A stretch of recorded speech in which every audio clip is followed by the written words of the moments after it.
Olá, meu nome é Pietro e hoje vamos conversar sobre os desafios do uso de tecnologias digitais no ensino superior, especialmente a chamada EAD, Ensino à Distância.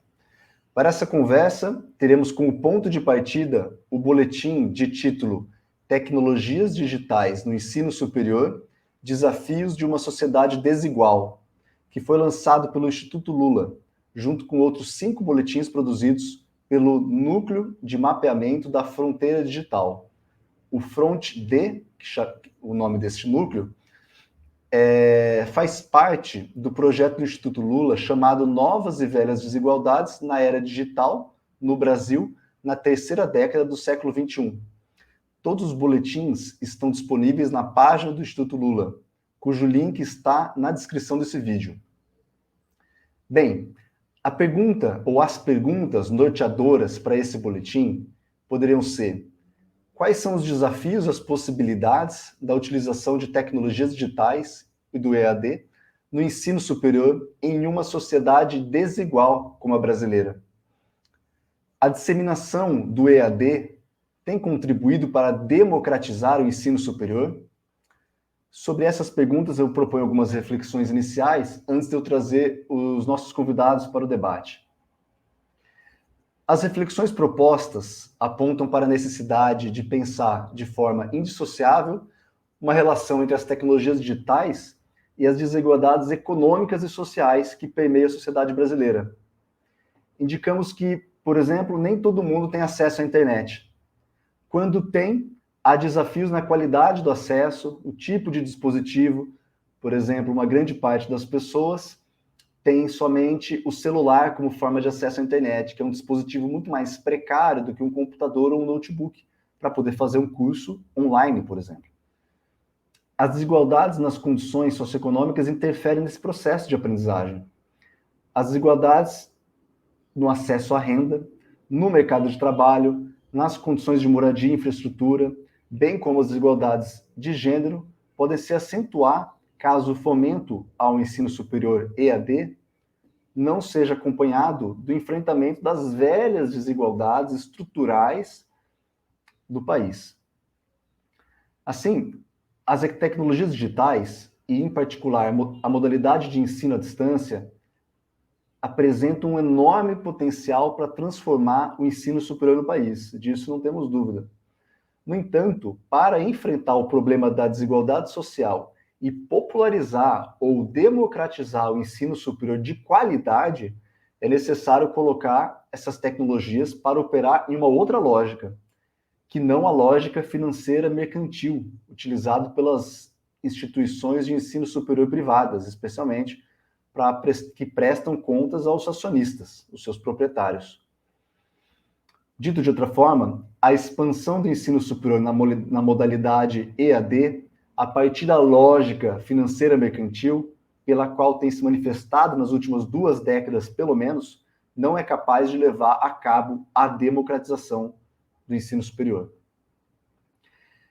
Nesse boletim, que é um ponto de partida dessa conversa, a gente dialoga com outros 2 convidados que recentemente produziram um texto na Le Monde Diplomatique chamado Professores de Faculdades Privadas, categoria em extinção. Dessa forma, se por um lado no boletim tratamos de desigualdades de acesso, de desigualdade das famílias, dos estudantes, os nossos convidados tratam também da desigualdade em torno do trabalho docente, em especial no ensino superior privado. Então, assim, outras perguntas podem fazer parte do nosso tema, que seriam aquelas referentes à questão da qualidade dos cursos EAD e também como fica, de fato, o mundo do trabalho com a disseminação do EAD. Não de uma forma em potencial fantasiosa, mas de fato como tem acontecido na prática.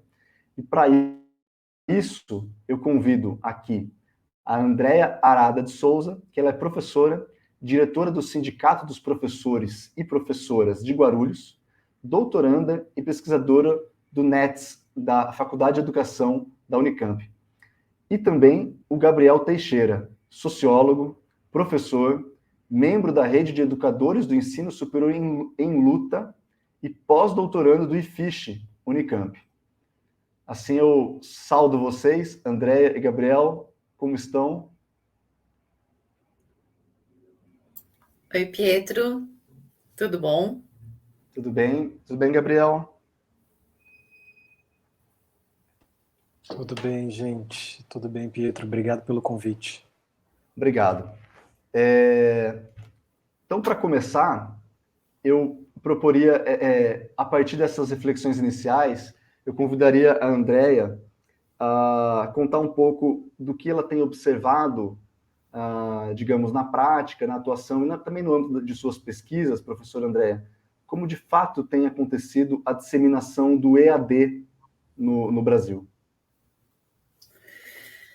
Então, agora de novo, né, Pietro? Boa tarde. Obrigada pelo convite, obrigada pela oportunidade da gente estar aqui falando um pouco sobre um tema que tem nos preocupado muito, e essa preocupação converge para esse momento aqui, né? Eu acho que, se for para pegar assim, a partir da experiência, tem coisas que são é, muito nítidas desse processo, que eu acho que a gente pode ir problematizando para chegar ali na ideia de como, como esse processo se dá numa sociedade marcada por esse traço desigual e como ele também atua no sentido de democratizar ou não, né? Então, vou fazer primeiro esse histórico e daí a gente vai chegando aí depois na continuidade.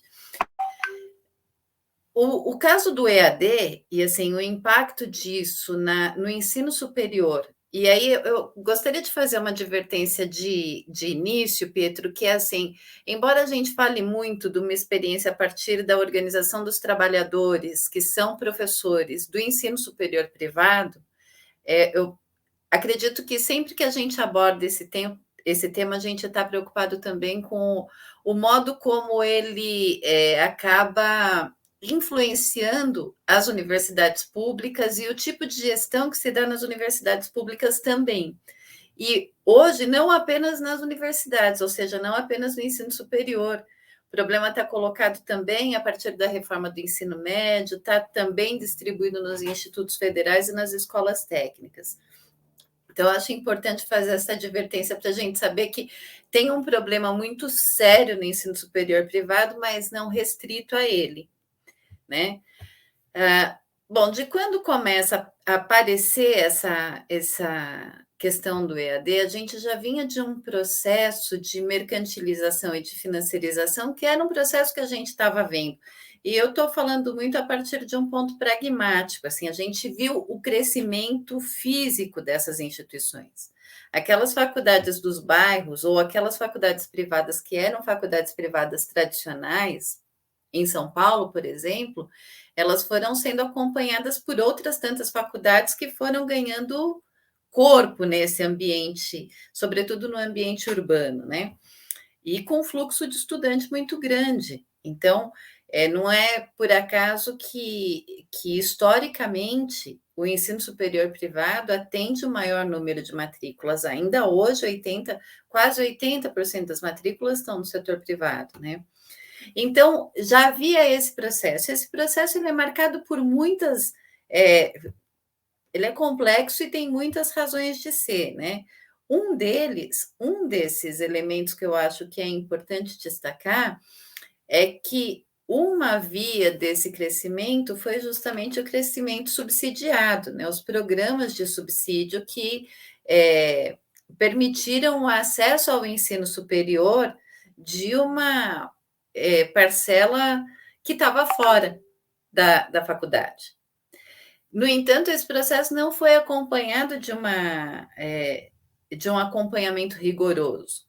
Ele foi um processo que encheu, inflou, e com a transferência de recursos para as universidades privadas, elas se consolidaram e se redefiniram em grupos econômicos, em conglomerados. E funcionando desse jeito, eles acabam ditando um pouco as regras. É nesse ambiente que o EAD aparece. Então, o EAD aparece com isso tudo já constituído, um processo de formação dos conglomerados, que atuam na educação brasileira, ditando muitas regras e procedimentos e formas para a educação brasileira, né?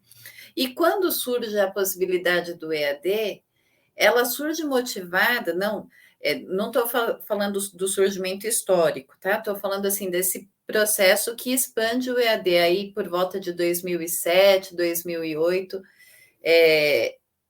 O EAD aparece para suprir uma necessidade que era a formação de professores. Então, estas faculdades que já tinham uma estrutura física pronta, elas acabaram absorvendo boa parte dessas matrículas. Só que a marca do EAD, o traço do EAD, é a falta de regulamentação.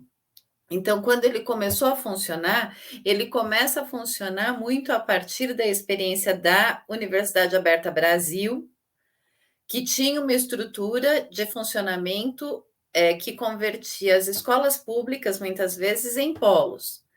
Nas universidades privadas, essas estruturas elas estavam presentes para os cursos presenciais. Então, os estudantes, de toda forma, iam até lá, tinham um movimento.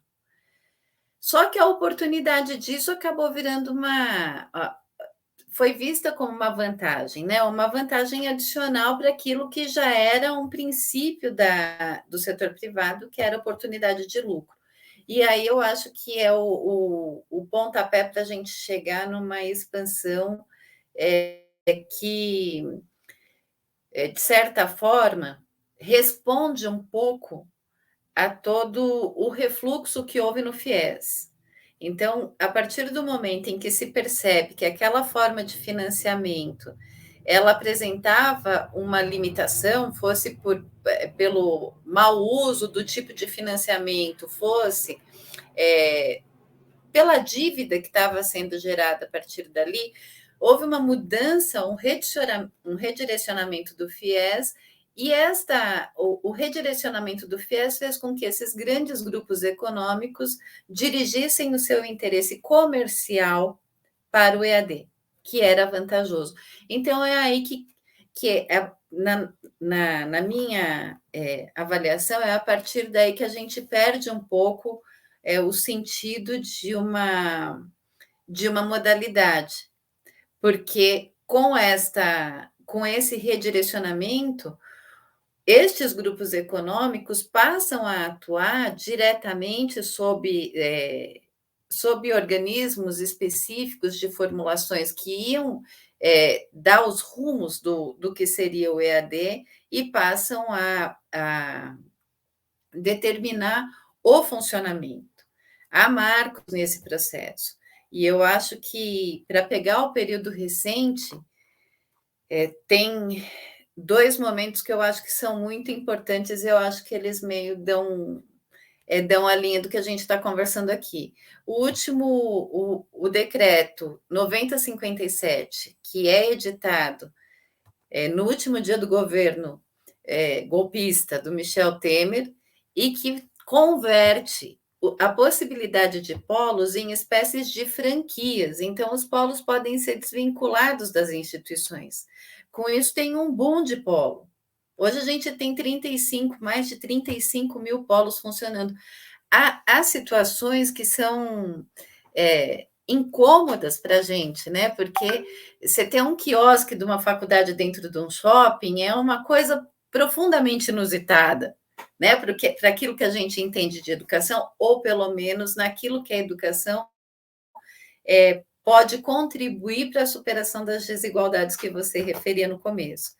Você ter uma faculdade numa igreja, a placa da faculdade ao lado da placa da igreja, são situações que foram se tornando correntes a partir daí, porque todo lugar passou a ter uma plaquinha de faculdade.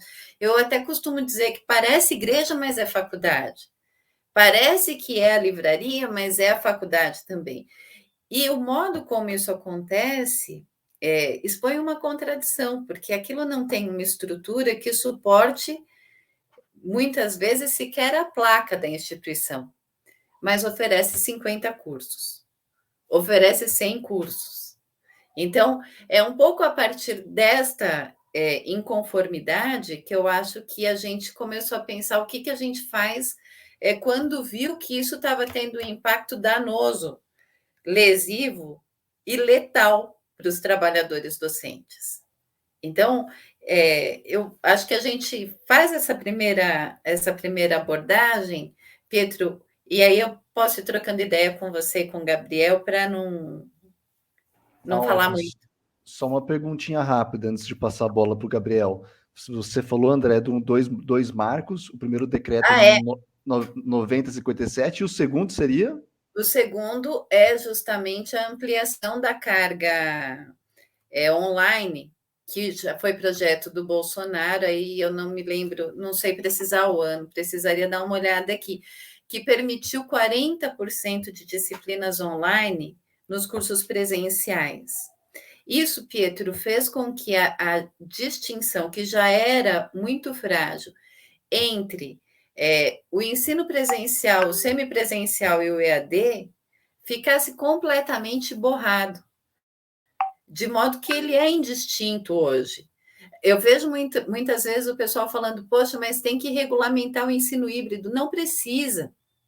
O ensino híbrido já está aí. Já está aí. 40% de disciplina online em curso presencial é a efetivação do ensino híbrido. Então, eu destaco esses dois marcos recentes, porque eu acho que em algum momento a gente vai passar pela questão da pandemia, pela questão de como isso se aprofundou e foi acelerado nesse processo. Eu acho que essa aceleração tem muito a ver com esses dois marcos. Perfeito. Gabriel, por favor, compartilhe um pouco com a gente o que você tem pensado sobre esse tema e também o que você tem visto na prática, né, sobre esse tema. Primeiro, cumprimentar a Andréia, não cumprimentei, né, e agradecer novamente Pietro pelo convite, né. A fala da Andréia, esse começo é muito provocante, né, porque eu acho que permite que a gente consiga puxar e relacionar com outras dinâmicas. Eu fiquei pensando no momento específico dessa proliferação de polos, né. Hoje a gente já beira os 40 mil polos no país inteiro, e é muito comum você chegar num polo e ele te oferecerem várias marcas diferentes, inclusive de vários conglomerados distintos, né.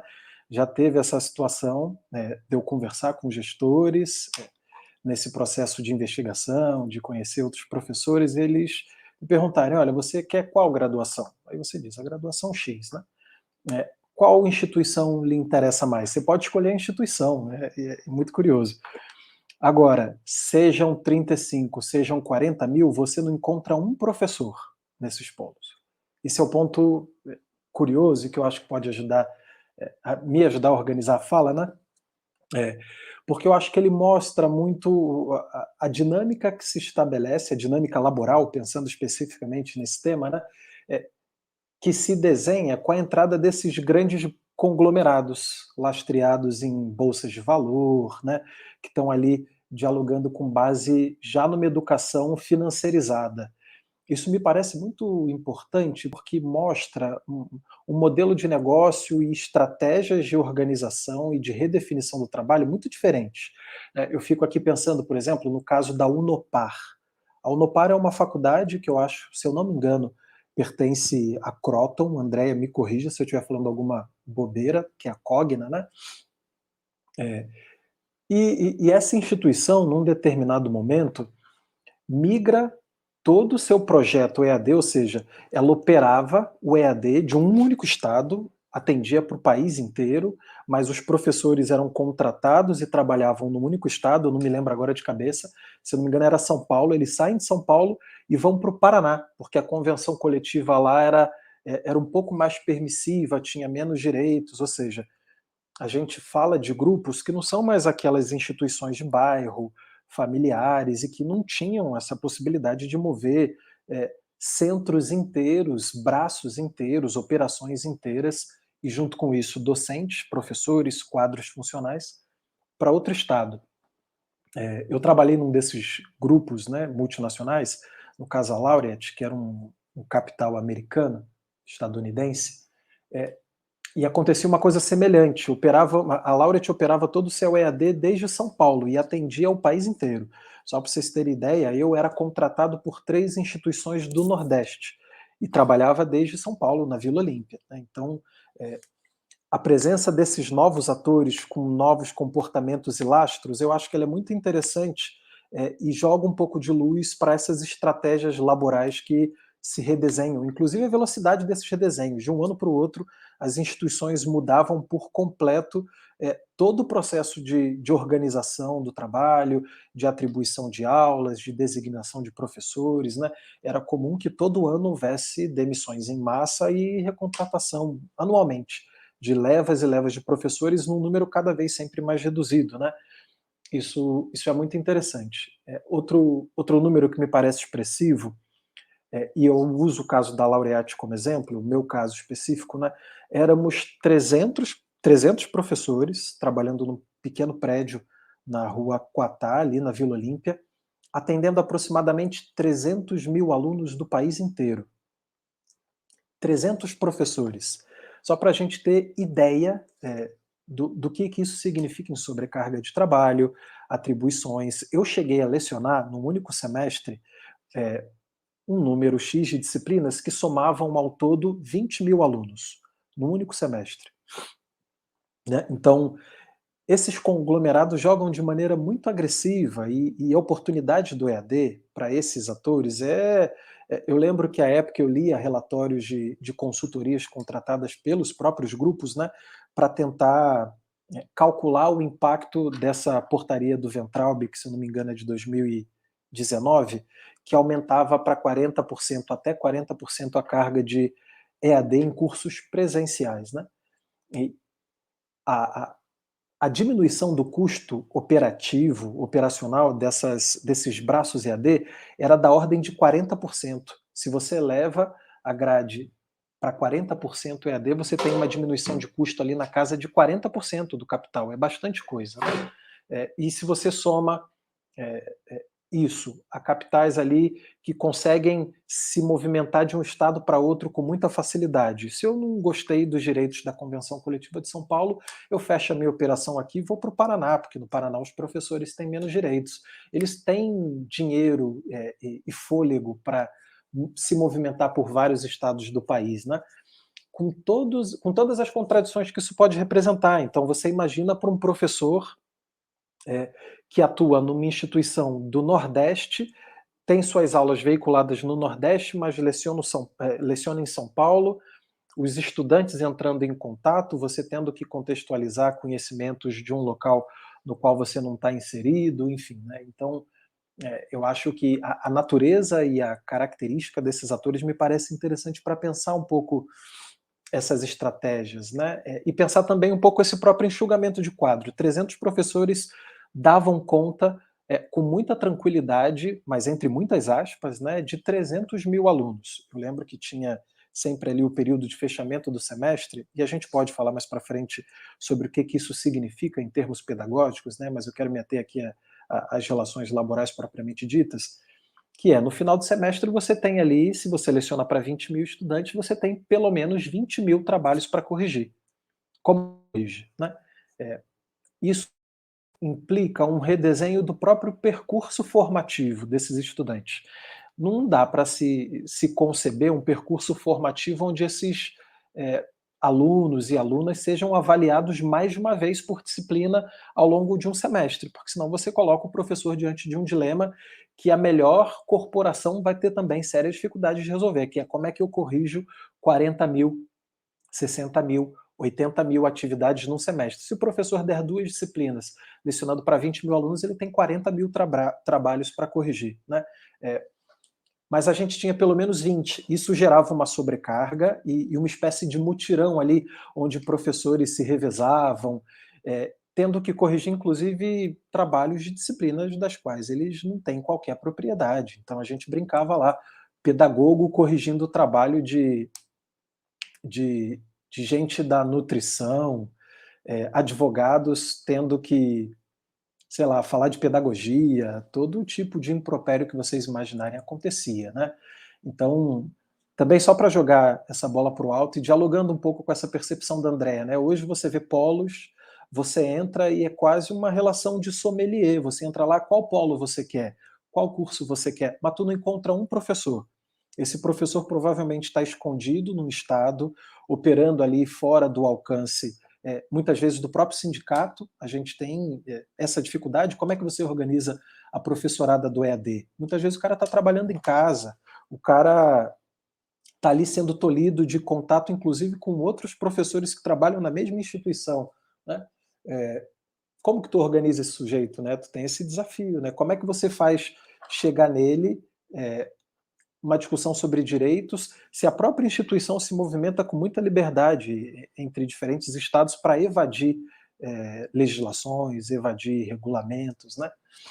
E me parece que esse tema, só para finalizar minha fala, que esse ponto da regulação é um ponto muito sensível. O nosso artigo escrito na Le Monde, né, que eu nem acho que ficou tão bom assim, porque ele foi escrito muitas pressas, Andrea vai concordar, a gente escreveu ali de uma forma super atabalhoada, se falando, com outras coisas. Ele gerou uma repercussão muito interessante e um gestor de uma instituição privada redigiu uma resposta. E eu achei essa resposta super interessante porque ele dá alguns dados que também nos ajudam a rascunhar um cenário, né? Ele mostra que em 2005 a relação aluno-professor era de 15 para 1. Então você tinha 15 estudantes para um professor no conjunto do ensino superior privado em 2005. Em 2018, esse número vai para 21,2 alunos para cada professor na rede. Em 2020, esse número vai para 60 alunos para cada um professor, ou seja, você sai de 15 alunos por professor para 60 por professor. Obviamente, como isso é uma média, você esconde com a média situações extremas de um lado e do outro. Então tem essa situação. Eu dava aula para 20 mil alunos, né? Me parece que tem toda uma discussão importante a ser feita na regulação. Queremos uma educação superior onde um professor leciona para 20 mil e mal tem condições de acompanhá-los, de sanar as suas dúvidas, né? Pietro falava no começo da apresentação dessa dificuldade, que é uma dificuldade brasileira. Muitos só têm o celular. Como é que você acompanha e avalia um estudante que só tem o celular e que, portanto, só consegue te entregar uma atividade de 3 linhas, quando você espera um texto reflexivo, com desenvolvimento, com uma introdução, uma conclusão, né? Como que você ajuda alunos desse tipo que tem essa defasagem tecnológica, sendo que você se vê também diante de uma situação de cuidar de dezenas de milhares de estudantes do Brasil inteiro, juntando turmas de todos os estados do país, né? Então, levanta esses pontos para a gente seguir conversando. Obrigado, Gabriel. Vou ter que começar discordando de você, Gabriel. Achei que foi muito bom o texto que vocês fizeram. As pessoas que leram, que eu ouvi que leram, gostaram bastante, é muito provocativo, traz dados interessantes. Entendo que você tem uma expectativa ainda maior, então que bom, porque mais texto pode vir por aí. Eu acho que vocês trouxeram muitos pontos legais, que daria tanto de coisa que eu anotei que daria para a gente conversar. Vou ter que fazer uma seleção aqui de uma forma a chegar em uma pergunta, né? Eu tenho uma pergunta que é um ponto de chegada que eu queria terminar com ela, não para agora, mas eu quero levantá-la novamente. As possibilidades do EAD contribuir para a democratização do ensino superior de qualidade. A gente, quando olha para essa pergunta, a gente já fala assim, olha, do jeito que está a coisa, parece que são muito poucas, porque na prática, vocês estão mostrando a forma como tem sido implementada. Então tem uma articulação indissociável entre tecnologia, capital, trabalho e educação nesse nosso assunto, né? E aí eu vou querer passar a bola para a Andrea, levantando a seguinte reflexão, Andrea. Tanto em termos pedagógicos, quanto que o Gabriel chegou a tocar, depois também para ouvi-lo, para pensar um pouco a qualidade dos cursos, né? Andrea, você fez um mapa muito importante qual é o cenário em que se dá essa expansão do EAD. Então você, na sua fala, você não chegou falando do EAD. Você falou assim, não, peraí, vamos entender aonde isso está se movendo, como que isso aconteceu, né, os marcos, etc. E você mostrou o EAD como, quando ele passou a ser visto realmente, né, como uma estratégia vantajosa, né? Essa foi a palavra que você usou, para esses grupos econômicos que operam o ensino superior, né? E só para... a gente falou isso, todos nós falamos de alguma forma, mas vale a pena citar, né? De forma mais explícita. O EAD reduz o custo enormemente nessas empresas, né? Você consegue ter uma relação, como o Gabriel falou, aluno-professor muito maior, você reduz custos fixos, você dissemina para além das suas fronteiras físicas o ensino, você usa tecnologias para armazenar vídeos, uma série de atividades pré-estabelecidas que são reaproveitadas.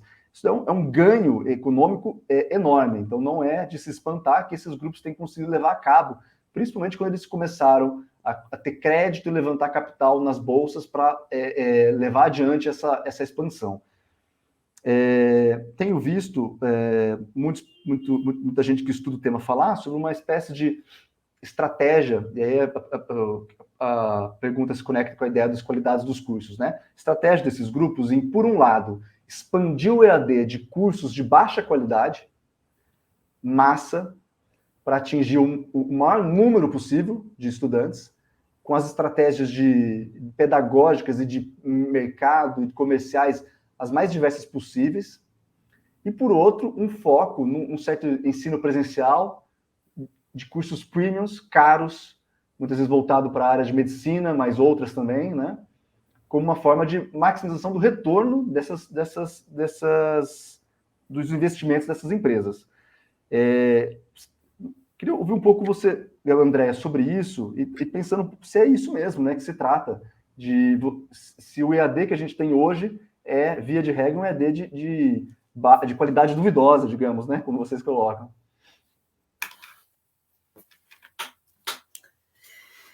Duvidosa, Pietro, é praticamente um eufemismo. A gente poderia ser mais direto no termo, mas eu acho que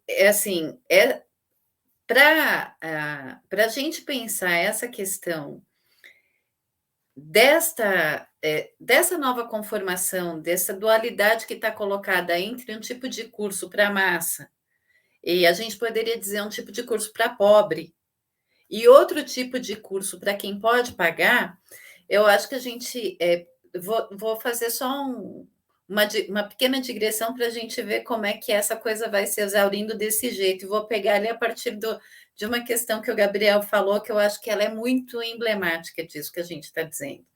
Né? Você tem muito mais polo que professor em EAD, evidente, né?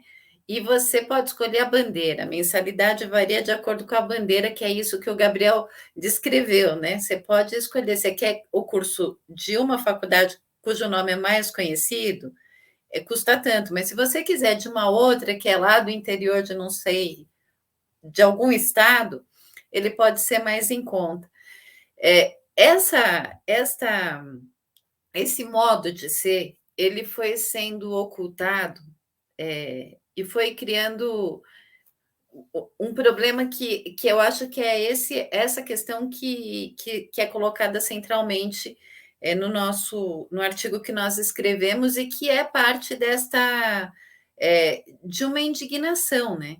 Porque estas pessoas que estavam trabalhando nas instituições sob esta lógica que o Gabriel descreveu, por exemplo, da intensificação do trabalho, elas foram desaparecendo. Essas demissões em massa que ocorreram a cada final de semestre resultou numa situação que o professor hoje, mesmo nos cursos nas faculdades presenciais, é difícil encontrar. Então, é comum que aquele cenário de uma sala de professores muito cheia, ela hoje é frequentada por 5 ou 6 docentes.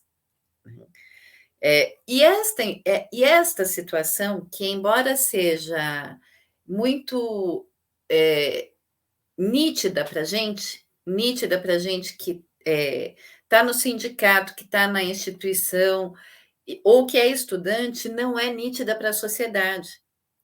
Porque este desaparecimento do professor, ainda que a gente pudesse falar sobre o quanto ele dialoga com essa etapa neoliberal do capitalismo brasileiro, né, de deslocar o foco do professor, do processo para o estudante, que tem a ver com a flexibilidade, com a meritocracia e tal, e que não dá para a gente fazer esse debate agora, ele foi mascarado. Esta relação, essa proporção que o Gabriel destacou entre 2005 e 2020, da relação professor e aluno, ela foi se desenvolvendo, ela tem uma processualidade compatível com essa processualidade da mercantilização, da financiarização, e que vai nos levar para essa forma do EAD do setor privado. Eu estou destacando isso pelo seguinte: como não foi visto, e também para esticar um pouco a prosa aqui, a partir dos problemas que foram levantados, uma questão da regulação que nos parece central é que o trabalho docente no EAD não é definido. Então, quando essas faculdades elas começaram a ver com interesse comercial o EAD, por algum lustro que se conservava ali, fazia com que elas se referissem a professores tutores, a professores conteudistas, professores preceptores, monitores, e pouco a pouco o professor foi saindo dessa composição da categoria, dos trabalhadores do setor privado. Então, ficou o tutor, o conteudista, o orientador, o preceptor, que são categorias que, a rigor, não existem. E eu acho que isso é uma questão muito importante, Pedro, para a gente pensar por que esse problema parece tão invisível para a sociedade. Porque, de fato, esses trabalhadores não aparecem. Eu, inclusive, tentando localizar isso, fui tentar entender os dados da RAIS, do CAGED, para saber, mas não está sumindo professor daqui, os postos de trabalho continuam aqui. É que esses professores que permaneceram com poucas aulas. Então, o posto de trabalho ainda está lá. Ele tinha 20 aulas, hoje ele tem 2. Mas, a rigor, para a RAIS, para os levantamentos estatísticos a respeito dos dados do trabalho, ele ainda está lá. O tutor, por exemplo, não. O professor conteudista, não. Não existe, por exemplo, um conjunto de atribuições para o tutor. O tutor não tem CBO, ele não aparece. Ele está escamoteado genericamente no auxiliar administrativo. Então, embora ele esteja fazendo o grosso do trabalho docente, digamos, ele não aparece como trabalhador docente. E esse é um dos elementos que nos levou a afirmar, por exemplo, no artigo que nós escrevemos, e que é muitíssimo insuficiente diante do problema, é justamente que o apagamento do professor passa pela ascensão de um tipo de trabalhador docente que, sendo trabalhador docente neste lugar do EAD, no setor privado, é uma espécie de subcategoria, desprovida de direitos, sem definição de jornada, sem definição de salário. E é claro que isso aqui combina, está muito combinado com os desdobramentos da reforma trabalhista. Dialoga diretamente, né?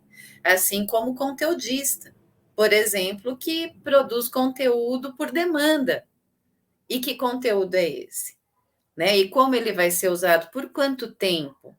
O que está colocado dentro da lógica de conteúdo? Não é a apostila que a gente conhecia, mas é a aula, é a voz, é a ementa, é o conjunto de material que o professor selecionou para uma determinada disciplina. E isso tem permitido que estas faculdades privadas, nestes cursos massificados, cujas mensalidades podem começar em R$ 49, eles não façam mais parte do processo de formação da juventude trabalhadora brasileira.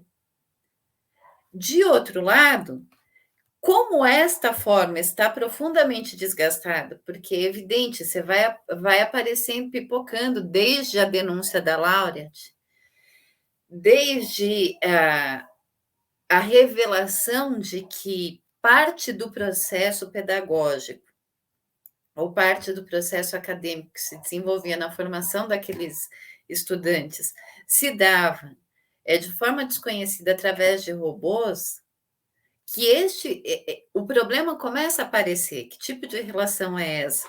Como o Gabriel mencionou, né? Muitas vezes o estudante ele tem condição de digitar 3 ou 4 linhas. Nessa perspectiva, a avaliação dele é um recurso para manter a aparência da coisa, né? Pro forma. E esse desgaste faz agora, nesse momento nosso aqui, emergir a ideia do ensino híbrido, menos desgastado, mas que só muda o nome. A coisa continua a mesma coisa, porque ela não foi regulamentada. Relações de trabalho, condições, a possibilidade dessas faculdades alterarem currículos, o que é muito sério, para juntar turma e fazer tudo isso, fazer esse processo que o Gabriel descreveu de alguém que é de uma área dando aula para outra área completamente diferente. Então, é um combinado, é uma bomba, né? Isso que a gente está tentando chamar atenção. E esta conversa aqui, essa prosa é mais um passo desse. A gente precisa tornar isso muito... Essa coisa que está escondida, ela precisa ser aparente para que as pessoas saibam o que estão comprando. E é nesse sentido, Gabriel, ou Pietro, e Gabriel também, né, claro, que eu acho que esta possibilidade de democratização via EAD, ela está condenada, ela é natimorta. E essa condição é a condição que está colocada porque esta forma de uso da tecnologia foi apropriada pelo capital. É lógico que a gente poderia pensar a tecnologia como um instrumento de superação de desigualdade, mas não esta, que está apropriada para um determinado fim. Estando apropriada para um fim que é comercial e que pouco tem a ver com o sentido de educação que nós defendemos, o uso dela sob meu ponto de vista, ele é apropriado para manter a mesma ordem desigual. E se ele mantém a mesma ordem desigual, ele não pode contribuir para democratizar o acesso, para democratizar a permanência e para ajudar a superar a desigualdade. E aí a gente teria mais um tanto de coisa para pensar aqui junto. Eu vou passar a bola por aqui, que acabei falando a partir do que você e o Gabriel me disseram, e um pouco dessa coisa toda pode ser desdobrada. Uau, uau, uau. Olha só, eu encerraria aqui depois dessa fala tão forte. Só não encerro porque eu sei que tem o Gabriel para acrescentar coisas. Porque, por mim, Gabriel, tanta coisa que você pode puxar para falar, mas eu queria só fazer uma alegoria aqui. Você pode pensar um pouco a forma que acontece o EAD com uma certa industrialização, né, da educação, né? Você vai implementando tecnologia que aumenta a escala, a produtividade, bem nos termos da empresa mesmo, né? E você precariza o trabalho para fazer isso. Mas na indústria, de fato, né, você vai tendo um produto muito parecido, às vezes até melhor, por mais que você está precarizando o trabalho. Aqui é um caso muito específico da educação, né? Você vai precarizando o trabalho e tendo um produto pior também, né? Vai ter um serviço pior, uma educação de pior qualidade, que seja para formar um cidadão, isso está fora digamos, do nossa conversa aqui, né? Se for pensar nesse mercado da educação, seja pensar a própria força de trabalho que está sendo formada, né? Então, curioso, né? A Andrea coloca, eu estou de acordo, tem um apagamento do professor e uma invisibilidade desse processo. E essa bomba está estourando, ninguém sabe muito bem de onde vem, né? Porque essas pessoas que têm esse título de ensino de graduação, tecnóloga, etc., nesse tipo de unidade, muitas vezes não sente diferença na prática, na hora de buscar emprego no mercado de trabalho, o que aquilo está ajudando elas, né? E gera um certo desnorteamento, né? E ninguém sabe de onde vem o problema. Acho que esse tema que a gente está tratando é parte do problema, né? Que é difícil conectar as coisas, mas acho que tem um esforço importante. Gabriel, diante de tudo isso, por favor, continue as nossas reflexões aqui. É um desafio debater isso, né? Porque são muitos espraiamentos e ramificações, né? Mas eu fiquei pensando que, de fato, essa tua provocação, né, de pensar a mercadoria final que a indústria entrega, no caso da educação, né? Não é uma mercadoria qualquer, né? A educação ela é contextual, a educação ela é dialógica, ela parte desse processo de diálogo, de entrega, de retorno, de uma elaboração que se dá conjuntamente, né? É, e a lógica da escala subverte tudo isso, né? Porque quando você ganha escala, você não pode atender ao contexto, à especificidade, você não pode mandar e voltar para mandar de novo, né? Se você tira o diálogo, né, o aspecto dialógico, você baliza por baixo, me parece, né? Eu lembro uma das primeiras denúncias que a gente fez da Laureate, que, enfim, na época até o Moro, né, para vocês terem ideia, que era ministro da Justiça, ficou inquieto com a denúncia, porque é isso, né? Esses grandes conglomerados ainda atendem parte das elites, das classes médias mais abastadas, porque tem seus cursos premiums, né? Mas até nesses cursos prêmios, o avanço do EAD e dessa lógica de organização curricular muito específica desses conglomerados avança passo a passo. Os professores e estudantes foram surpreendidos porque a empresa começou a experimentar um algoritmo de correção, sem que professores soubessem inicialmente. Era um grande teste, às vésperas da pandemia, eles esperavam testar aquilo por 1 ano, parece, né? Veio a pandemia e eles se viram obrigados ali, até por uma estratégia de sobrevivência, a colocar para rodar, demitiram os professores em sequência, porque você imagina, né? Tu atende 20 mil, eu cheguei a ouvir relatos de professores que depois, já depois da minha demissão e dos aprimoramentos, das reestruturações, professores que conseguiam, por ferramentas variadas, atender e dar conta de turmas que somavam 50 mil, 60 mil estudantes de todo o país, né? Então, para esse professor que está ali meio que pro forma, propondo atividades muito genéricas e massificadas, faz sentido, desde da visão corporativa, ter um corretor automático. Isso libera, na visão da corporação, o professor para outras tarefas, ainda que elas sejam meramente formais, pro forma, né? Eu fiquei lembrando de também outra estratégia, ouvindo vocês falarem, eu fui lembrando de algumas questões, né? Em determinado momento fomos solicitados a montarmos protocolos das disciplinas.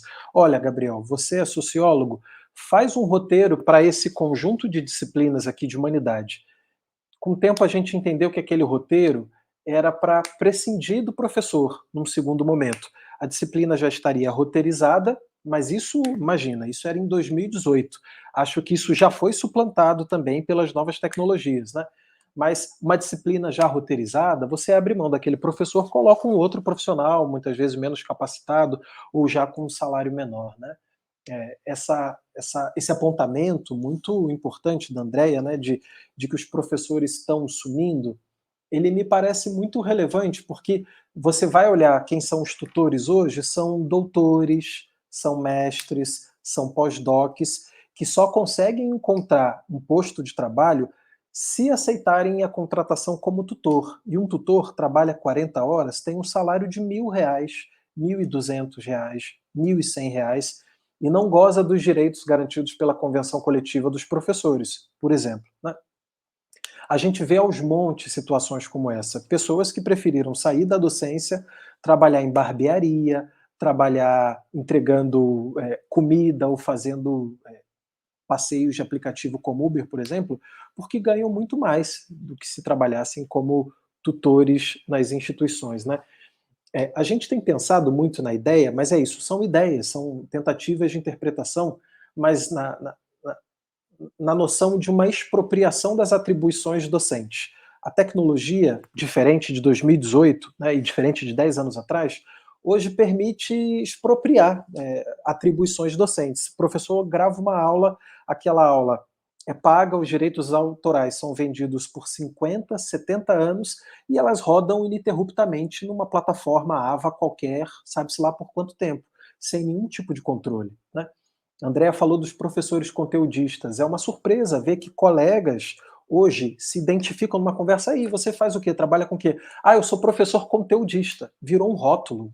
As pessoas se identificam com isso e estão naturalizando esses arranjos de trabalho, que é um Uber. O professor ele é solicitado, faz ali um material que não está nem garantido. Alguém vai ler e vai dizer, olha, o seu material não está bom, não vou lhe pagar. O risco é todo seu, o trabalho que você teve é um problema seu. Só te pago se eu gostar do resultado. É o que acontece, né? Ou seja, é uma segunda atribuição docente que a gente já vê sendo completamente expropriada, né? Ou mal remunerada, remunerada com bases extremamente injustas e sem muitas garantias. O próprio algoritmo, o uso de inteligência artificial, retira o professor dessa função de correção. Eu tive a oportunidade de ver vídeos, alguns colegas filmavam a tela desses aplicativos de correção automatizada rodando, errando grosseiramente.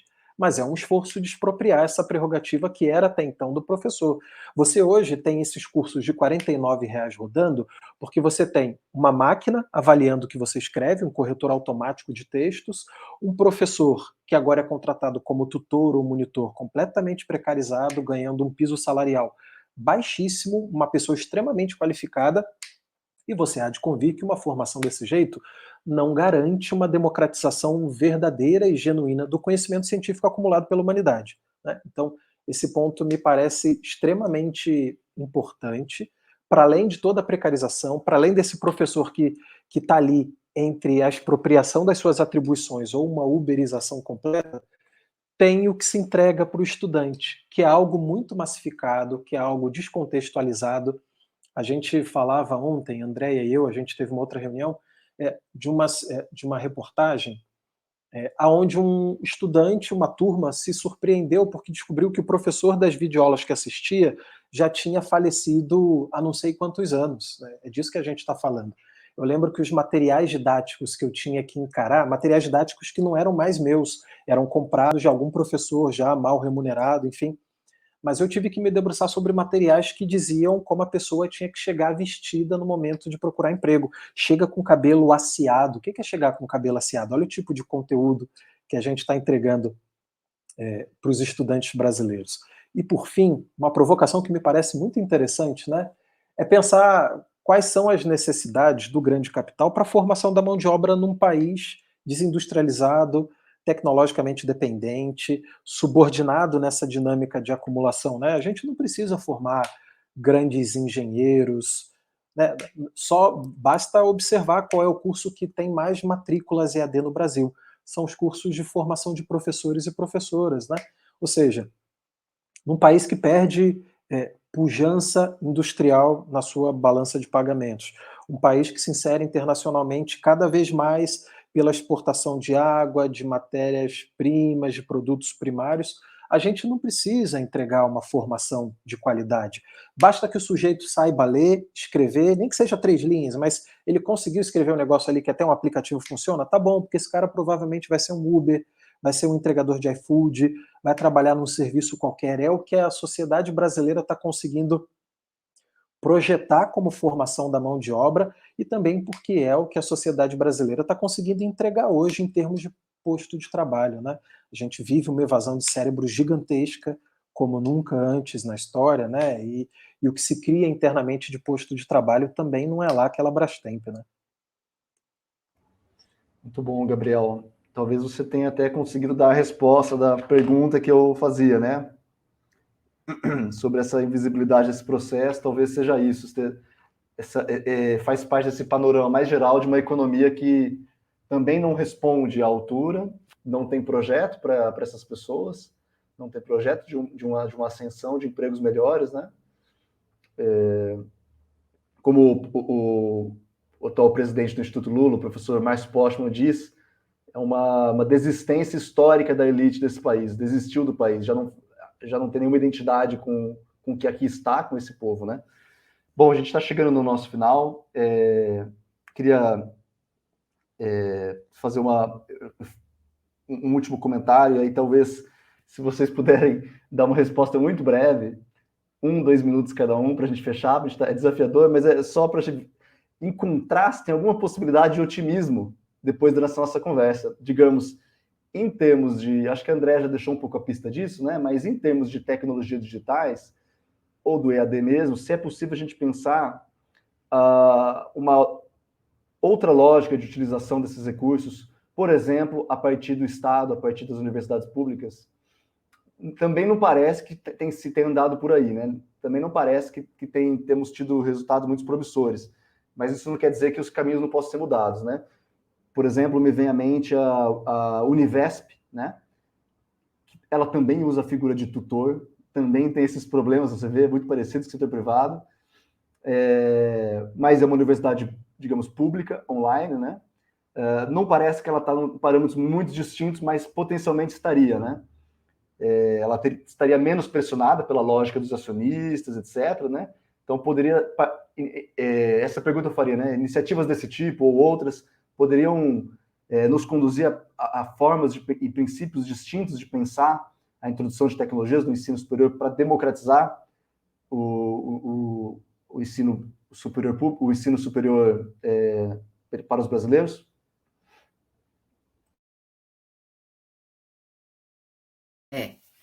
Essa daí é aquela pergunta para fechar abrindo, né, Pietro?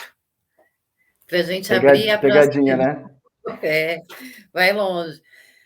Olha, eu acho que muito rapidamente eu fico pensando sempre que assim, que tipo de indução há do setor privado no público e do público no privado, para tentar localizar assim que interesses têm movido esse setor. Eu me lembro, por exemplo, de uma pesquisa de um livro, né, que chama Os Empresários da Educação, do professor José Rodrigues, e ele está falando assim, que interesse tem a CNI.